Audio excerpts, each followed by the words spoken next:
You know, some football matches are more than just 90 minutes, right? They tell a whole story. And this clash between Tottenham and Manchester City was exactly that. A real tale of two halves, a story of pure despair that somehow turned into defiance. So how on earth did this incredible turnaround happen? Well, let's dive in. For any Spurs fan watching at home this season, that feeling, it's just been grimly familiar. And for that entire first half, it felt like they were just watching their worst fears play out all over again. I mean, this quote right here, it just nails the mood perfectly.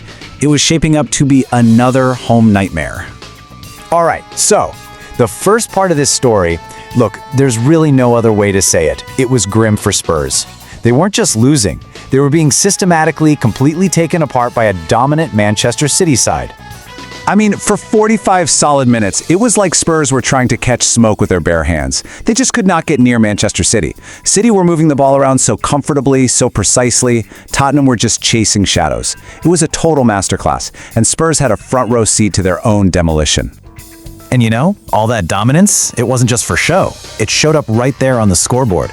2 goals for City, and honestly, it felt like it could have easily been 4 or 5. They scored with ease, and every single attack felt like another goal was coming. The gap in class just looked huge. So when that halftime whistle finally blew, you could just feel it. The story seemed written, game over. Defeat looked totally inevitable, and you could sense that feeling of just resignation all around the stadium. But as we all know, football can be a strange and wonderful game. And the second half, well, that was going to be a very different story. Okay, so this is where everything starts to turn. After a half of just complete and utter control from City, something began to change. A little flicker of hope appeared for Spurs, and it came from this subtle but absolutely crucial shift in the game's dynamics. Now, it's not like Spurs suddenly transformed into a world-beating team. That's not what happened. It was more that City, probably feeling like the game was already in the bag, just took their foot off the gas. Their intensity dipped just a little bit, but that was all the encouragement Spurs needed. They sensed an opportunity and they pounced. And that leads us to the big question here. When that equalizer finally came, it was so unexpected, so bizarre, that you have to ask, was it an accident or was it by design? Was this a moment of pure genius or just a stroke of absolute dumb luck? Because this moment, right here, would define the entire comeback. Okay, every great comeback story needs a hero, right? And it needs that one moment of magic. For Spurs, that moment came from a really unlikely source, and in an even unlikelier way. This wasn't some 30-yard screamer into the top corner. No, this was something way, way stranger. And the man right at the heart of it all? Dominic Solanke. He wasn't just standing around waiting for things to happen. No, he was actively trying to make something happen, chasing down what looked like totally lost causes and putting that City defense under some real pressure.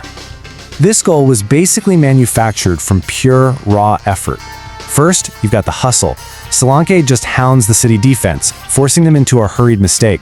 Then, as the ball pops loose, he does something completely improvised. Just this audacious flick of his leg. I mean, it was totally instinctive, an almost desperate move, really. It wasn't a calculated shot, not at all. It was just a hopeful flick, but somehow it was perfect. The connection was just strong enough to send the ball looping over the stranded keeper and right into the back of the net. An absolutely freakish goal that completely changed the momentum of the match. So in the end, the game finishes 2-2. And yeah, on paper, that's just 1 point. But for this team and for these fans, this result meant so much more than that. It was all about what it represented for a team that has struggled so badly in front of their own supporters. And to really put this into perspective, look at their season. The team had only won 2 of their last 12 league games at home. I mean, that is a grim reality.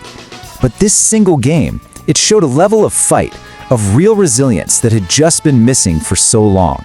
And that contrast right there is exactly why this draw felt like a massive victory. And you know what? The fans, they felt it. That sound at the final whistle wasn't just polite relief, it was genuine, heartfelt applause.